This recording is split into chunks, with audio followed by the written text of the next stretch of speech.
वो दिन मेरी जिंदगी का सबसे भयंकर दिन था। ऐसा लग रहा था कि जैसे मेरी सांसें रुक गई हों। मुझे आज भी याद है वो दोपहर, आसमान पर हल्के बादल थे, धूप का खेल चल रहा था और मेरे दिल में एक अजीब सी खुशी थी। मैंने अपने पति के पसंदीदा पकवान बनाए थे। किचन से निकलकर मैंने डाइनिंग टेबल को बहुत अच्छे से सजाया था। वो ऑफिस से आने वाला था। मैंने सोचा शायद आज वो खुश हो, शायद मेरे हाथ का खाना खाकर मुस्कुराए, शायद हम दोनों कुछ वक्त साथ गुजारें। लेकिन जैसे ही दरवाजा खुला तो कयामत अंदर दाखिल हो गई। उसकी आंखों में एक अजनबियत थी, चेहरा संजीदा और माथे पर बल। मैंने धीरे से पूछा, सब ठीक तो है? उसने कुछ कहे बिना ही जूते उतारे, सोफे पर बैठा और सिगरेट जलाई। मैं कुछ पल रुकी और पानी का गिलास ले आई। क्या बात है, तुम कुछ परेशान लग रहे हो? मैंने प्यार से पूछा। वो उठा, मेरे करीब आया और वे शब्द कहे जिन्होंने मेरे वजूद को चकनाचूर कर दिया। मैंने तुम्हें तलाक दे दिया है। ये लो, ये तलाक के कागज पकड़ो। ये सुनकर मेरे पैरों तले से जमीन खिसक गई। मैं तो जैसे पत्थर की हो गई थी। मेरी आंखें फटी की फटी रह गईं और जुबान गूंगी हो गई। दिल ऐसा लगा जैसे किसी ने उसमें छुरी घोंप दी हो। क्या? मैंने मुश्किल से सवाल किया, लेकिन वो बहुत शांत नजर आ रहा था, जैसे किसी बोझ से आजाद हो गया हो। तुमने सुना नहीं? मैंने तुम्हें तलाक दे दिया है। अब तुम आजाद हो। उसने नफरत से कहा। आजाद? किस चीज से? कौन सा कैद खाना था मेरा वजूद? मैंने तो तुम्हारे लिए सब कुछ छोड़ दिया, हर दुख में साथ दिया, बीमारी में तुम्हारे पैर दबाए, रातों को जागी, तुम्हारी तकलीफ को अपनी तकलीफ बनाया। आखिर मेरी गलती क्या थी? बस अब और सवाल मत करो। ये मेरा फैसला है, मेरा। एक दिन इस आसान जिंदगी को याद करोगी। उसने मेरे सवालों को नजरअंदाज करते हुए कहा। फिर उसने मेरे बाजू से मुझे पकड़ा और दरवाजे की तरफ धकेल दिया। मैं, जिसने इस घर को अपने खून पसीने से सजाया था, आज उसी की चौखट पर अजनबी बनकर खड़ी थी। मेरे हाथ में न कपड़े थे, न जेवर और ना ही पैसे। मैं सिर्फ एक टूटे हुए दिल के साथ बाहर खड़ी थी। पड़ोसन दरवाजे से झांक रही थी, कोई खिड़की से झांक रहा था। सबके चेहरों पर तमाशा देखने वालों जैसी परछाई थी, लेकिन किसी के भीतर कोई हमदर्दी नहीं थी। मेरे होठों पर सिर्फ एक प्रार्थना थी, भगवान, मैंने ऐसा क्या गलत किया? मेरी हालत ऐसी थी जैसे किसी ने मेरा सब कुछ मुझसे छीन लिया हो। आंखों में आंसू थे, दिल में हजार सवाल और कदम लड़खड़ा रहे थे। ना कोई सहारा, ना कोई आश्रय, सिर्फ एक उम्मीद। मैं कहाँ जाऊं? फिर मैं अपने भाई के घर पहुंची। दरवाजा खटखटाया। भाभी ने दरवाजा खोला। मुझे ऊपर से नीचे तक देखा, जैसे कोई बेचैन सवाल उनकी आंखों से झांक रहा हो। मेरे चेहरे पर दुख था, शरीर मिट्टी से सना और हाथ खाली। क्या हुआ? कहाँ जा रही थी इस हालत में? उन्होंने पूछा, जैसे मेरे आने से उनकी दुनिया में कोई परेशानी आ गई हो। भाभी, मुझे भाई से बात करनी है। भाई कमरे से बाहर आया, मेरी हालत देखकर कुछ पल रुका, फिर गंभीर लहजे में बोला, क्या हुआ? उन्होंने मुझे तलाक दे दिया, मैंने कहा। मेरी आंखें भर आई, लेकिन जुबान खामोश थी। ठीक है, कुछ दिन रह लो, लेकिन ये बातें फैलाना नहीं। उनके लहजे में वो अपनापन नहीं था जो एक भाई में होना चाहिए था। चुपचाप मुझे घर में रहने दिया गया, लेकिन कुछ दिनों में ही भाभी का व्यवहार बदलने लगा। सुबह मुझे खाने के लिए रात का बचा हुआ ठंडा और बासी खाना दिया जाता। अगर मैं किचन में ताजा चाय की खुशबू भी महसूस कर लेती तो भाभी कहती, हम लोगों के लिए बनाई गई है, तुम्हें वही खाना है जो बच जाएगा। एक दिन मैं बच्चों से बात कर रही थी, उन्हें कहानी सुना रही थी, तो भाभी ने मुझे सख्ती से मना कर दिया। माधुरी, मेरे बच्चों से दूर रहो। मैं नहीं चाहती कि वे तलाकशुदा औरतों के ज्यादा करीब हों। ये सुनकर मेरा दिल जैसे किसी ने नोच लिया हो। मैं उन बच्चों को प्यार से देख रही थी, वही बच्चे जिन्हें मैंने झूले में लेटाया था, जिनके दांत निकलने पर मिठाई बनाई थी। आज उनसे बात करना भी जुर्म बन गया था। कुछ दिन बाद एक शाम जब मैं कमरे में बैठी थी, भाभी दरवाजे पर आई। चेहरे पर कठोरता थी। माधुरी, तुम्हारे आने के बाद मेरे जेवरात में से एक जोड़ा गायब हो गया है और तुम ही हो जो कमरे में आती जाती हो। मेरी आंखें हैरानी से फट गईं। भाभी, आपको मुझ पर शक है, लेकिन मैं कैसे? हाँ हाँ, तुम्हारे जैसी बेसहारा औरतें ही तो मौका तलाश करती हैं। देखो, अपने भाई को कुछ मत कहना, लेकिन अब तुम यहाँ और नहीं रह सकती। मेरे शरीर से जैसे जान निकल गई थी। मैंने भाई से बात करने की कोशिश की, लेकिन उसने भी नजरें चुरा ली। माधुरी, तुम पर इल्जाम लगा है, हम तुम्हें ज्यादा दिन नहीं रख सकते। उस रात मैंने साड़ी के पल्लू से खुद को ढांपा और एक छोटी सी चादर में अपने कपड़े लपेटकर चुपचाप उस दरवाजे को पार कर लिया। शहर की गलियां खामोश थीं, आसमान पर चांद भी अपनी धुन में खोया हुआ था और मैं एक बार फिर बेघर बेनाम हो चुकी थी। मेरे कदम मुझे उस जगह ले गए जिसे मैंने कभी दान देते हुए देखा था, अनाथ आश्रम। दरवाजे पर जाकर दस्तक दी। एक उम्रदराज औरत ने दरवाजा खोला। बेटी, तुम यहाँ इस वक्त? मैं रो पड़ी। सिर झुकाते हुए बस इतना कहा, अम्मा, कोई जगह हो तो बस 2 गज जमीन जहां मैं बैठकर सांस ले सकूं। उन्होंने मुझे गले से लगा लिया। आ जाओ बेटी, ये जगह तुम्हारे जैसी बेसहारा औरतों के लिए ही तो है। और फिर इस तरह मैं एक बार फिर एक नए दरवाजे पर पहुंच गई, मगर इस बार वो दरवाजा इंसानों का नहीं, भगवान का था। अनाथ आश्रम के कमरे में मुझे जगह मिली। खाली दीवारें, फर्श पर एक चटाई, एक पंखा और एक पुराना सा आईना। लेकिन उस कमरे में सुकून था, वो सुकून जो कई रिश्तों के साथ रहकर भी नहीं मिला था। मैंने अपना सिर जमीन पर रखा और कहा, हे भगवान, अगर मेरा वजूद बोझ है तो तुम उसे जैसी इच्छा हो उसमें बदल दो। अब मेरा नया सफर वहीं से शुरू होना था, जहां किसी को न मेरा अतीत पता था और ना ही कोई मेरा हाल जानना चाहता था। वहां सिर्फ मेरा भगवान था और मैं। अनाथ आश्रम के कमरे में पड़े एक पुराने आईने के सामने बैठी तो अपना अक्स भी मुझे अजनबी लगता। वो माधुरी कहाँ खो गई जो हंसती थी, गुनगुनाती थी, हर बात पर पति के चेहरे के भाव देखती थी। अब मेरे चेहरे पर सन्नाटा था और दिल में उदासी का एक बसेरा। वो रात बहुत खामोश थी, लेकिन मेरे अंदर तूफान उठ रहा था। कुछ यादें जोर से दरवाजा खटखटाने लगी और मैं उनकी आवाजों को दबाने की कोशिश करती रही, बिना खुद को बार बार अतीत में जाने दिए। तुम्हारे हाथों में तो जादू है माधुरी, वो मुस्कुराकर कहता था। जादू नहीं, प्यार है, मैं शर्माते हुए जवाब देती। हमारी शादी को कुछ महीने ही हुए थे और जिंदगी जैसे फूलों की सेज लगती थी। वो छोटे छोटे लम्हे जब वो थककर घर आता और मेरे हाथ की चाय मांगता, फिर वो चाय पीते हुए मेरी आंखों में झांकता रहता, मुझे लगता था मैं दुनिया की सबसे खुशनसीब औरत हूँ। फिर वक्त ने जैसे करवट बदल ली। एक दिन उसकी तबीयत खराब हो गई, बुखार, कमजोरी, थकान। हमने सोचा शायद काम का दबाव ज्यादा है, लेकिन जब वो बार बार बेहोश होने लगा तो मुझे दिल में खौफ महसूस होने लगा। शाम का वक्त था, ठंडी हवाएं खिड़कियों से झांक रही थी और आसमान जैसे किसी अनजाने गम में डूबा हुआ था। मैं अस्पताल के वेटिंग रूम में अकेली बैठी थी। हाथ में वो सफेद रंग का लिफाफा था जिसमें मेरे पति की रिपोर्ट थी। दिल जोर जोर से धड़क रहा था, जैसे वो पहले से जानता हो कि ये कागज मेरा सुकून छीन लेगा। डॉक्टर ने मुझे अंदर बुलाया, वही पुराना मेहरबान चेहरा, लेकिन आज उनकी आवाज में एक अजीब सी गंभीरता थी। देखिए मैडम, आपको हौसला रखना होगा। उसने मेरे हाथ पर हाथ रखा। क्या हुआ है इन्हें? मेरी आवाज कमजोर पड़ गई। डॉक्टर ने गहरी सांस ली और फिर वो शब्द कहे जिन्हें सुनने के बाद मेरी दुनिया रुक गई। आपके पति को ब्लड कैंसर है। मेरी आंखें खाली हो गई। मैं सुनना नहीं चाहती थी, समझना नहीं चाहती थी। सिर्फ एक ही बात मेरे मन में गूंज रही थी, कैंसर, वो भी मेरे पति को। मैंने घबराते हुए होठों से पूछा, कितने दिन बाकी हैं? डॉक्टर ने खामोशी से कहा, अगर तुरंत इलाज शुरू नहीं किया गया तो फिर वक्त बहुत कम है।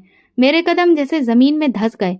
बाहर आकर मैं दीवार से लगकर बैठ गई, दोनों हाथों से अपना मुंह छुपाए और बिन आवाज रो पड़ी। वो पल ऐसा था जब ना आंखें बोलती थी न जुबान, बस दिल चीख रहा था। जब घर पहुंची तो वो सोफे पर लेटा था, चेहरे पर कमजोरी और आंखों में वही सवाल, डॉक्टर ने क्या कहा है? मैं मुस्कुराकर जवाब दिया, बस हल्की कमजोरी है, आयरन की कमी है, दवा दी है उन्होंने, जल्दी ठीक हो जाओगे। और फिर वो निश्चिंत हो गया। मुझे वो पल याद आया जब वो मेरी तरफ देखकर हंसा था। तुम्हारे झूठ बड़े ही मीठे होते हैं। मैंने नजरें चुरा ली।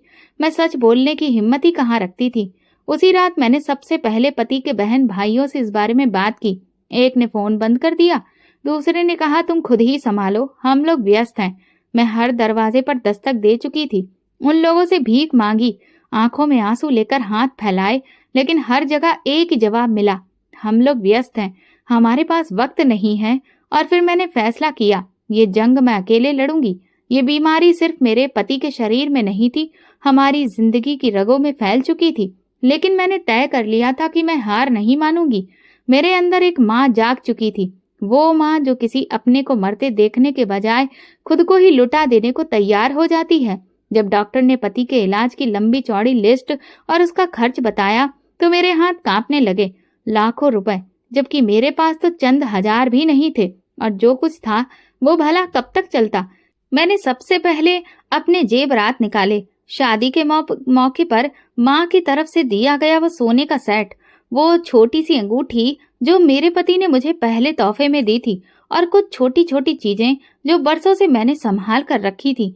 उन्हें बेचने का सोचकर ही मेरी आंखों में पानी आ गया, लेकिन मैंने दिल मजबूत किया।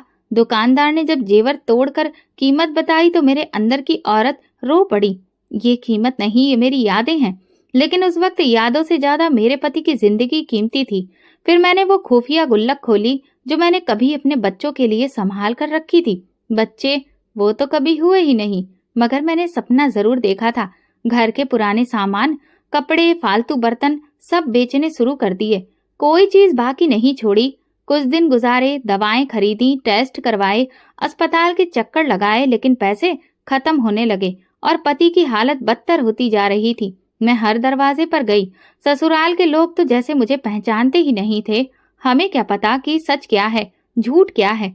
तुम तो पहले ही जज्बाती हो, हर बात बढ़ा चढ़ाकर कहती हो। जब एक बार पति की बहन ने ऐसा कहा, कैंसर तो तुम्हारे पति को है, तो हमें क्यों बताना, तो मुझे यकीन ही नहीं आया। मैंने दिल ही दिल में कहा, हाँ तो अब यकीन आएगा जब वो आंखें हमेशा के लिए बंद कर लेगा। उसकी रिपोर्ट बदतर होती जा रही थी। मैं रोज उसके पास बैठती, वो चुप रहता। चेहरे पर दर्द के साथ साथ शर्मिंदगी भी होती, जैसे वो कहना चाहता हो, मैं तुम पर बोझ बन गया हूँ। और मैं सिर्फ एक बात कहती, तुम बोझ नहीं हो, तुम मेरी प्रार्थना हो। लेकिन दिल में बेचैनी का शोर बढ़ रहा था। मैं खुद से सवाल करती, क्या मेरी मेहनत, मेरी कुर्बानी, मेरी मोहब्बत सब बेमानी हो जाएगा। मेरे हाथ में मकान की रजिस्ट्री थी, वो आखिरी चीज जो मेरे पास बची थी।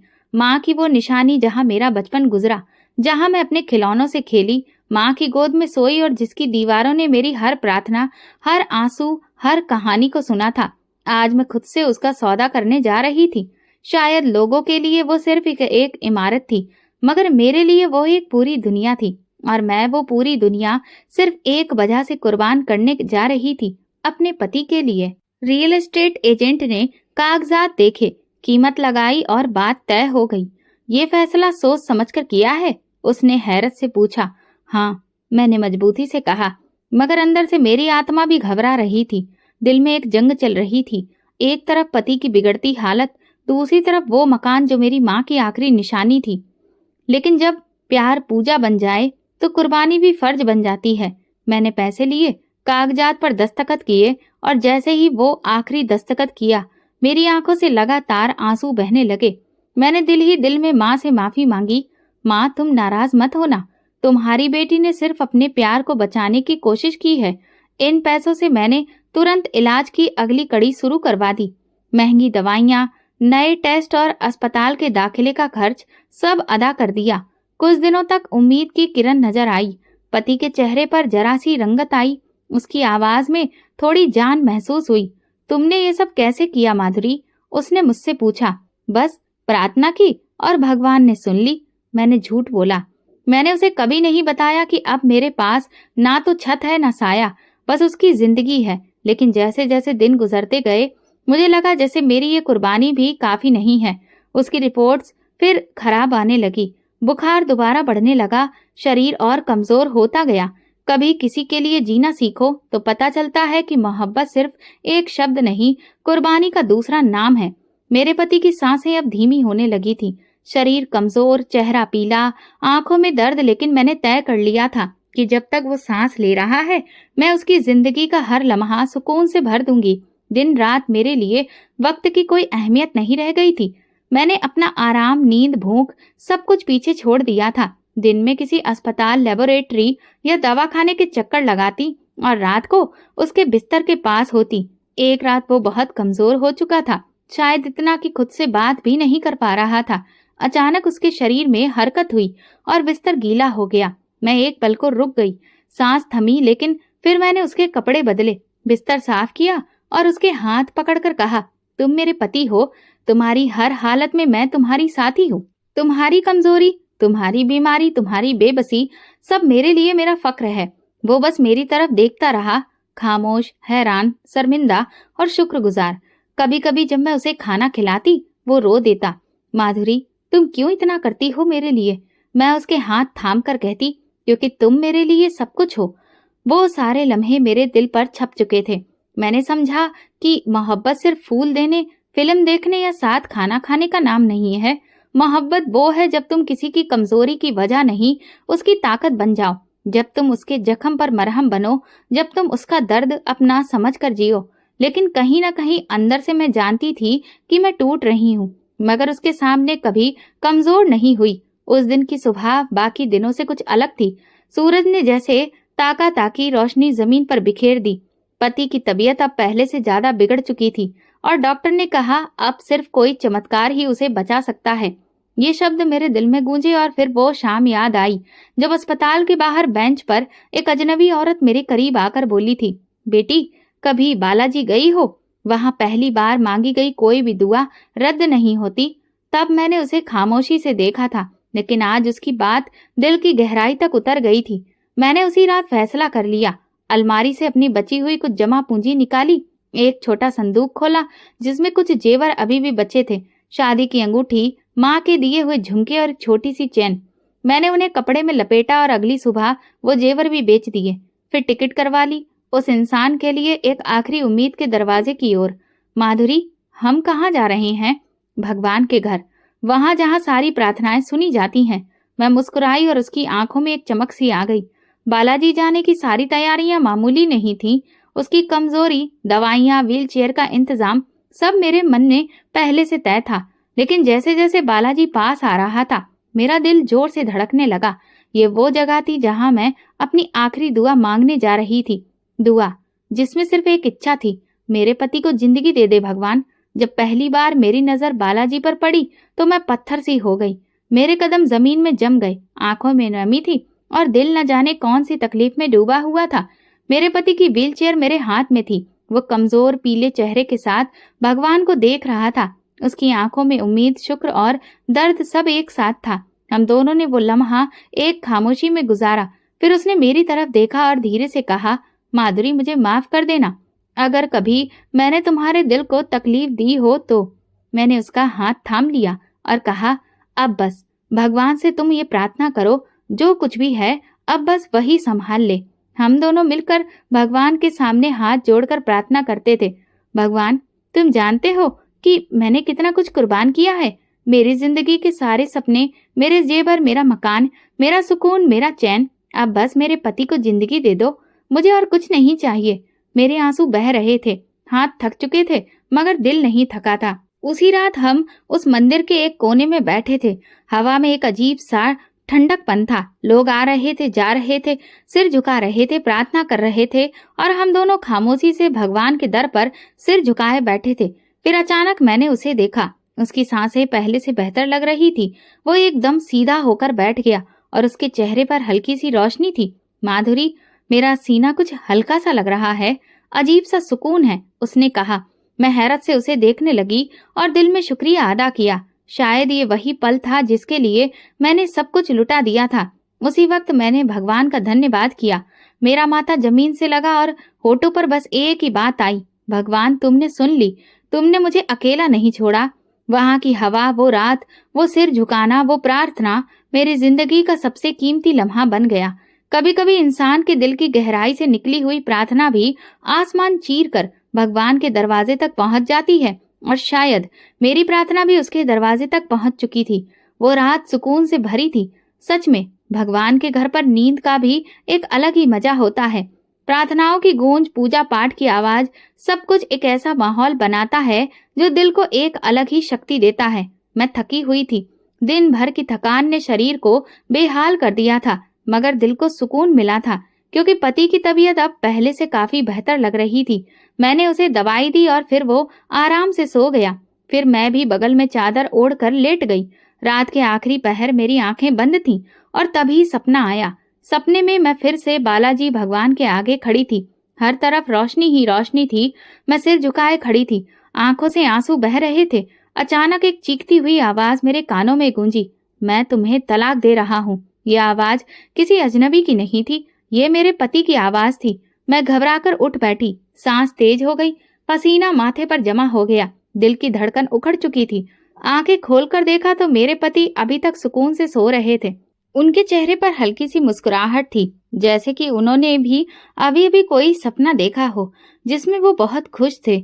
लेकिन मेरे दिल में खौफ ने अपना डेरा डाल लिया था। मैंने खुद से सवाल किया, ये कैसा सपना था?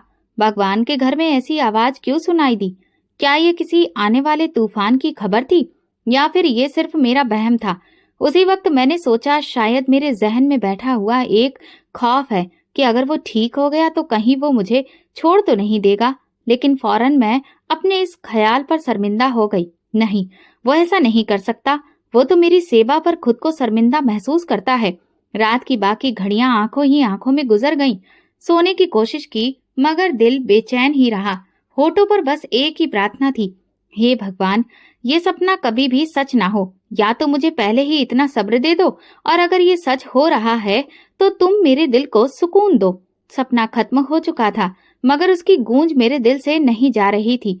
सुबह की सूरज की पहली किरण जब बालाजी मंदिर की दीवारों से टकराई तो उस रोशनी ने मेरे दिल में एक उम्मीद की नमी सी जगा दी। रात के उस खौफनाक सपने की गूंज अब भी मेरे अंदर बाकी थी, लेकिन पति के चेहरे पर दिख रही राहत ने उसे कुछ देर के लिए धुंधला कर दिया।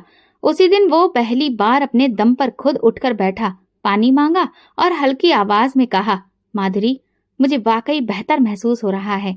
मैंने अपनी आंखें बंद करके फिर से भगवान को धन्यवाद दिया। शायद मेरी प्रार्थना भगवान ने सुन ली थी। मेरी कुर्बानियां, जागती रातें, खाली हाथ, सच्चा जज्बा सब असर दिखा रहे थे। दिन भर हम दोनों ने प्रार्थना में ही गुजारा। आंखों से आंसू नहीं रुक रहे थे और ना ही प्रार्थनाएं। बार बार मैं यही कह रही थी, मेरे पति को पूरी तरह से ठीक कर दो भगवान, बस उसे उसकी जिंदगी वापस कर दो। अब धीरे धीरे पति की रंगत में फर्क आ रहा था और उसके हाथों में हल्की सी ताकत महसूस हो रही थी।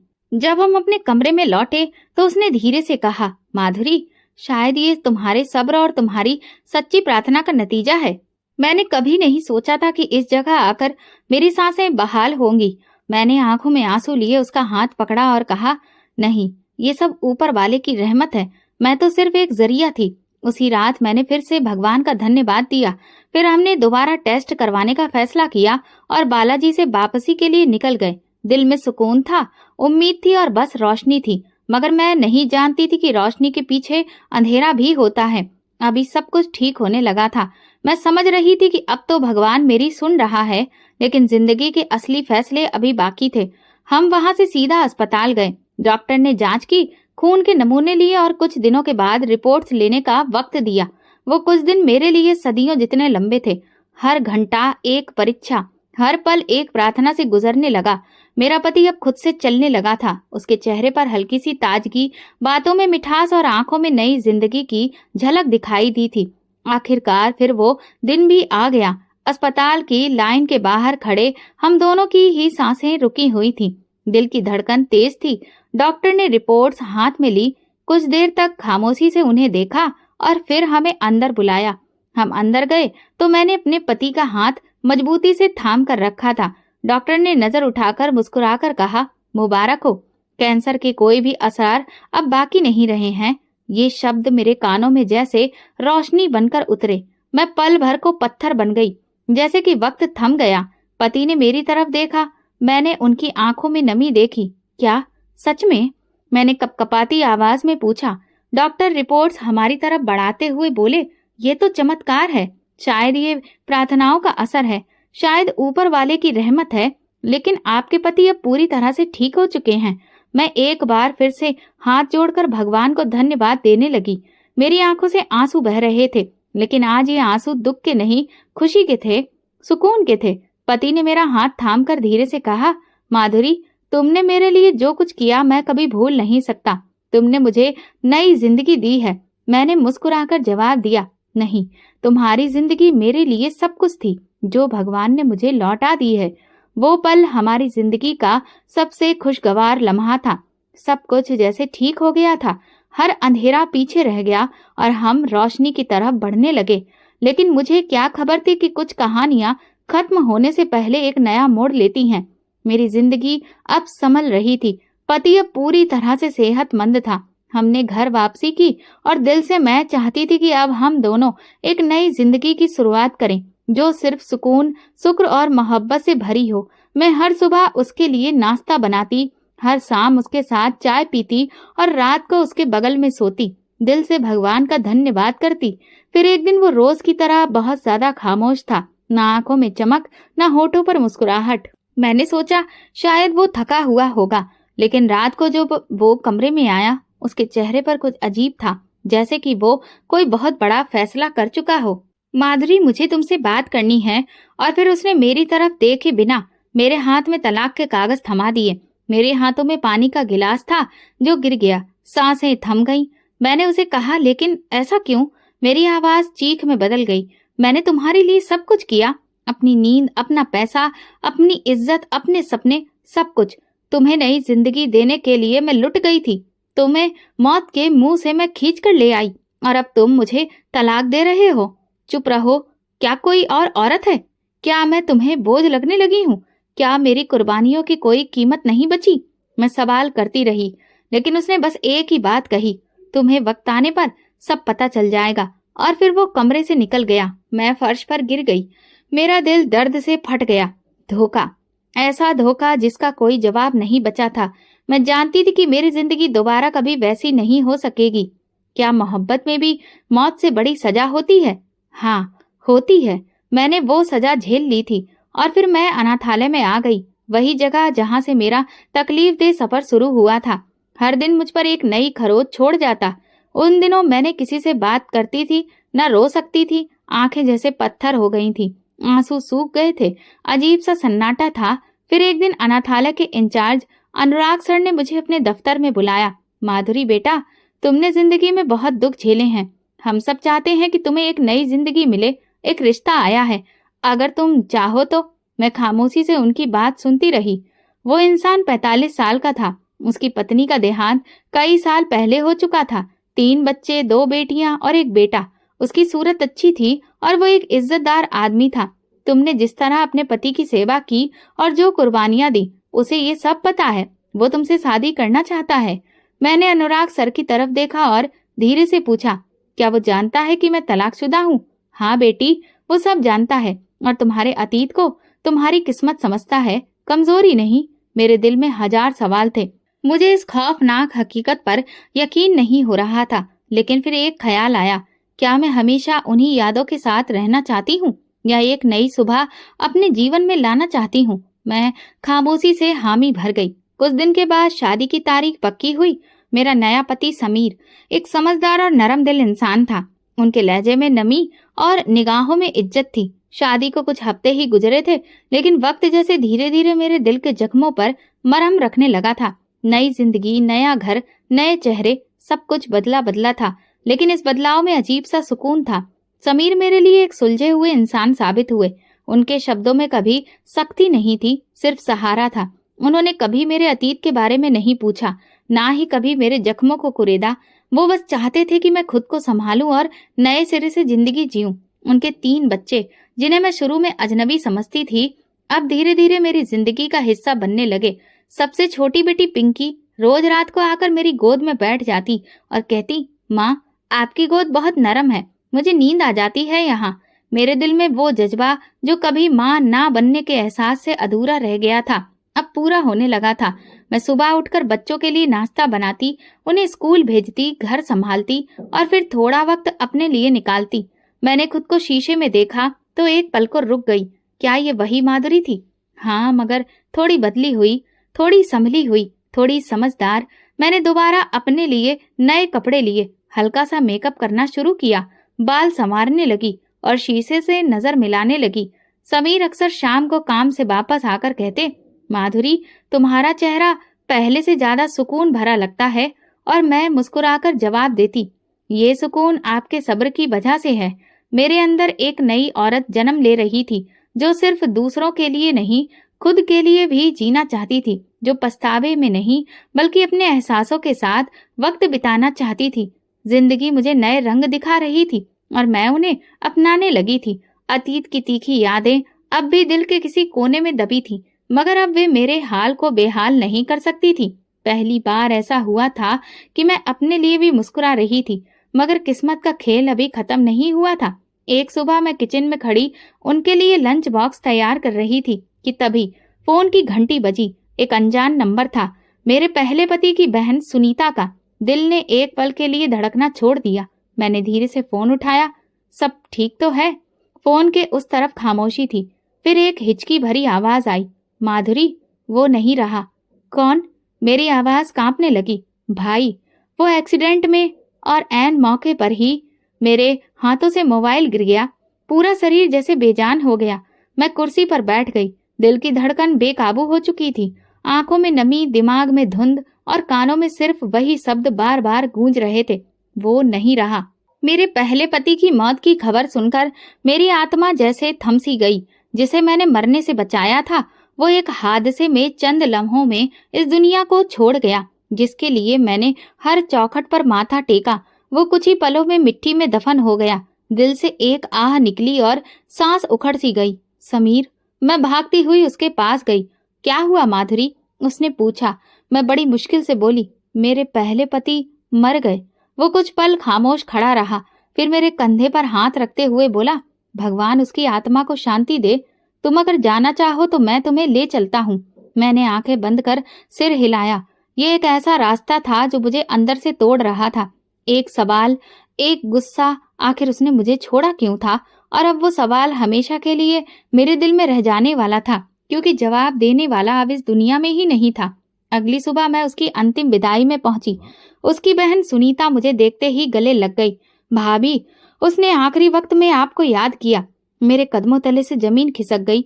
मैं चुपचाप उसके पास बैठ गई। आंखों से आंसू बह रहे थे और होठों पर बस यही शब्द थे, मैं तुम्हारी खामोशी जीते जी भी नहीं समझ पाई।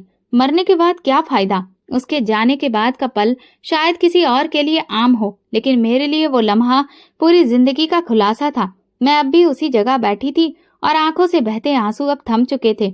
दिल में एक अजीब सी चुभन थी जो शायद किसी शब्द से बयां नहीं हो सकती थी। सुनीता मेरे पास आई। उसकी आंखें लाल थीं। उसके हाथ में एक पुराना लिफाफा था जिस पर मेरा नाम लिखा था। ये भाई ने कुछ दिन पहले मुझे दिया था। वो बोली, कहा था अगर उन्हें कुछ हो जाए तो ये तुम्हें दे देना। मेरे दिल की धड़कनें थम सी गईं। मैंने कांपते हाथों से लिफाफा खोला और उसे अपने करीब रखा, जैसे उसमें उसके प्राण बंद हों।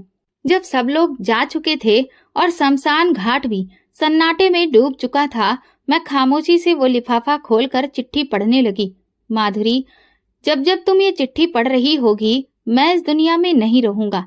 तुम्हें शायद लगता होगा कि मैंने तुम्हें धोखा दिया, तुम्हारे साथ बेवफाई की, लेकिन सच्चाई कुछ और थी। एक ऐसी सच्चाई जो मैं तुम्हें कहकर छोड़ना नहीं चाहता था। जिस रात तुमने तलाक का सपना देखा था, उसी रात मैंने भी एक सपना देखा था। मैंने देखा कि मेरी जिंदगी के बस कुछ महीने ही बाकी हैं। मेरी मौत का वक्त तय हो चुका है। डॉक्टर ने तो कहा था कि मैं बच गया हूँ, लेकिन दिल जानता था कि ये सेहत कुछ समय की है। मेरी आंखों से आंसू बहने लगे। वही सपना, वही आवाज अब सच्चाई बनकर मेरे सामने खड़ी थी। मैं जानता था कि तुम मुझसे इतना प्यार करती हो कि मेरी मौत के बाद सारी जिंदगी मेरी याद में गुजार दोगी, और मैं ये नहीं चाहता था। मैं चाहता था कि तुम आगे बढ़ो, खुश रहो, एक संपूर्ण जिंदगी जियो। इसलिए मैंने तुम्हें तलाक दिया, ताकि तुम्हारी जिंदगी एक बंद दरवाजे में कैद ना रहे। माधुरी, मेरी जिंदगी की सबसे बड़ी प्रार्थना तुम थी, और मैं तुम्हें आजाद करके खुद को भगवान के हवाले कर देना चाहता था। चिट्ठी यहीं खत्म हो गई, लेकिन मेरे अंदर की खामोशी चीख पड़ी। मैं वो चिट्ठी सीने से लगाकर फूट फूट कर रो पड़ी। अब मुझे सब कुछ समझ आ चुका था। वो खामोश तलाक, वो अचानक लिया गया फैसला, वो अजीब सी दूरी, ये मोहब्बत का वो रूप था जो खुद को लुटाकर दूसरे को जिंदा कर देता है। मैंने उसकी राख को चूमा। मुझे माफ कर दो। तुम्हें समझे बिना मैंने तुम पर शक किया। तुम चले गए, लेकिन मुझे जिंदगी दे दी। अब मेरे अंदर सिर्फ शुक्र था, और वो मोहब्बत का एहसास जो शब्दों से नहीं बलिदान से साबित होता है। चिट्ठी पढ़ने के बाद मेरी रातें जागते सपनों से भर गईं। हर शब्द मेरे मन में गूंजता रहा जो उसने अपनी मौत से पहले लिखा था। दिल जैसे बीच में झूल रहा था। एक तरफ उसकी बेमिसाल मोहब्बत, दूसरी तरफ उसकी जुदाई जो मेरी सहन शक्ति से बाहर थी। मैं दोबारा सुनीता के पास गई। वो भी सदमे में थी, लेकिन मेरे चेहरे पर कुछ ऐसा था कि उसने तुरंत पहचान लिया। मैं कुछ जानना चाहती हूँ सुनीता, क्या तुम्हें उसके सपने के बारे में कुछ पता था? मैंने नरमी से पूछा। उसने मना किया था कि तुम्हें कुछ ना बताएं। वो तुम्हें तकलीफ में नहीं देखना चाहता था। उसने सपने में क्या देखा था? मेरी आवाज धीमी लेकिन मजबूत थी। सुनीता ने आह भरी आंखों में आंसू लिए बोली, उसी रात जब तुम दोनों वहीं सो रहे थे, वो घबराकर उठ बैठा, पसीने में भीगा हुआ, सांसें तेज। तुम उसके बहुत करीब थी। उसने देखा कि वो सफेद कपड़े में लिपटा हुआ है, बहुत से लोगों के पास में लेटा है, सब कुछ सन्नाटे में डूबा हुआ है। तुम दूर खड़ी होकर रो रही हो। उसे किसी की आवाज सुनाई दी, तुम्हारा वक्त करीब है, अपने आखिरी वक्त में प्रार्थना कर लो। उसने कहा, अब मैं बस माधुरी के लिए मांगता हूँ कि वो मेरी जिंदगी से आजाद हो जाए और किसी और के साथ खुश रहे। वो नहीं चाहता था कि उसकी मौत तुम्हें कैद कर दे। मैं फूट फूट कर रो पड़ी। अब सब कुछ साफ हो चुका था। वो सपना, वो तलाक, वो दूरियां। अपनी जिंदगी के आखिरी लम्हों में भी उसने मेरे लिए प्रार्थना की थी। अब मेरे दिल में कोई शिकायत नहीं थी, सिर्फ उसकी याद, उसकी कुर्बानी और उसकी बेमिसाल मोहब्बत। कभी कभी इंसान जिंदगी में ऐसे मोड़ से गुजरता है जहां हर चीज बिखर जाती है, लेकिन जब पीछे मुड़कर देखते हैं तो वो बिखरी हुई चीजें भी एक खूबसूरत तस्वीर बन जाती है। ऐसी तस्वीर जो सिर्फ मोहब्बत की कुर्बानी से बनी होती है। मुझे समझ आ चुका था कि मेरे पति ने मुझे तलाक देकर जो जख्म दिया, वो दरअसल एक आखिरी कुर्बानी थी। वो कुर्बानी जिसे कोई आम इंसान नहीं, सिर्फ एक सच्चा आशिक ही दे सकता है। अगर वो मुझे तलाक न देता और सिर्फ अपनी बीमारी के सहारे मेरी प्रार्थनाओं का इंतजार करता, तो शायद आज मैं उसकी पत्नी होती और अपनी सारी जिंदगी उसकी याद में गुजार देती।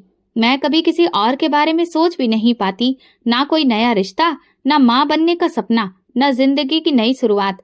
लेकिन उसने जान लिया था कि अगर माधुरी उसकी विधवा बनी तो वो हमेशा उसकी मौत पर रोती रहेगी, कभी जीना नहीं सीखेगी। वो जानता था कि मेरा दिल उसके बिना कुछ नहीं अपनाएगा, और इसीलिए उसने अपनी मोहब्बत को नफरत का रूप देकर मेरे दिल से खुद को निकालने की कोशिश की। मुझे उस वक्त लगता था कि उसने मुझे धोखा दिया है, लेकिन अब समझ आता है कि वो धोखा नहीं, इश्क की एक इम्तिहान था। उसने अपनी आखिरी सांसों में ये नहीं चाहा कि मैं सिर्फ उसके नाम के साथ बनी रहूं, बल्कि उसने चाहा कि मैं अपने नाम से जीने लगूं। वो चाहता था कि मैं एक नई सुबह देखूं, बच्चों की हंसी सुनूं, किसी के सच्चे लम्हों को महसूस करूं और वो सब कुछ पाऊं जो उसने मुझे नहीं दिया था। माँ बनने का एहसास, एक संपूर्ण घर, मोहब्बत भरी जिंदगी। उसकी खामोशी, उसका फैसला, उसकी जुदाई, सब कुछ मेरे हक में था, मेरी खुशियों के लिए था। मैं उसके लिखे खत को सीने से लगाती और एक ही बात दोहराती, तुमने जो कुर्बानी दी है, मैं उसे जिंदगी भर याद रखूंगी। तुमने मुझे आजाद किया था ताकि मैं कैद ना रहूं। तुमने मुझे नहीं एक दुनिया दी, और मैं इस दुनिया में जीना सीख गई हूँ। आखिरी कुर्बानी वो होती है जब इंसान अपने प्यार को छोड़ दे, सिर्फ इसलिए कि वो खुश रहे, और मेरा पति वो कुर्बानी दे चुका था। अब मैं उसकी दी गई आजादी में जीने लगी थी, दिल में उसकी मोहब्बत के साथ, मगर जिंदगी की तरफ देखते हुए। और अब एक नया दरवाजा खुलने वाला था। सुबह की रोशनी जब कमरे की खिड़की से अंदर आई तो मैंने अपने हाथों में एक छोटा सा वजूद महसूस किया, नरम, मासूम और मुकम्मल। वो मेरी बेटी थी, मेरी जिंदगी का सबसे हसीन तोहफा, सबसे कीमती नाम। मैंने उसके माथे को चूमा और फिर आंखें बंद करके भगवान का शुक्रिया अदा किया। समीर की आंखों में खुशी के आंसू थे। बच्चों ने अपनी छोटी बहन के लिए खिलौने लाने की जिद शुरू कर दी। घर पूरा खुशियों से भर गया और मेरा दिल सुकून से। मैंने अपने अतीत की सारी तकलीफों को एक तरफ रख दिया और सोचा, ये प्रार्थना जिसे मैंने भगवान से गिड़गिड़ाकर मांगा था, उसका इनाम आज मुझे मिला है। मेरी जिंदगी का वो हिस्सा जो जुदाई, कुर्बानी और खामोशी से भरा था, आज एक नए दौर में बदल चुका है। मैंने अपनी बेटी को गोद में लिया और उसके कान में धीरे से कहा, तुम सिर्फ मेरी नहीं, उसकी भी प्रार्थना का नतीजा हो, जिसने मुझे आजाद किया था ताकि मैं आज तुम्हें पा सकूं। कभी कभी कुछ कुर्बानियां मोहब्बत की सबसे ऊंची शक्ल होती हैं। भले ही वो दुख देती हैं, लेकिन दिल की गहराई से की जाती हैं, सिर्फ इसलिए कि अपने प्यार को खुशी मिल सके, चाहे उसकी कीमत अपनी हंसी ही क्यों ना हो। यही थी उसकी वो आखिरी प्रार्थना, एक ऐसी कहानी जो खत्म होकर भी दिलों में बाकी रहती है। तो दोस्तों, अगर आपको हमारी कहानी पसंद आई है तो कमेंट करके जरूर बताएं। वीडियो को लाइक करें और ज्यादा से ज्यादा शेयर करें। अगर आप चैनल पर नए हैं तो सब्सक्राइब जरूर करें और नोटिफिकेशन बेल को दबाएं ताकि अगली अपडेट सबसे पहले आपको मिले। धन्यवाद।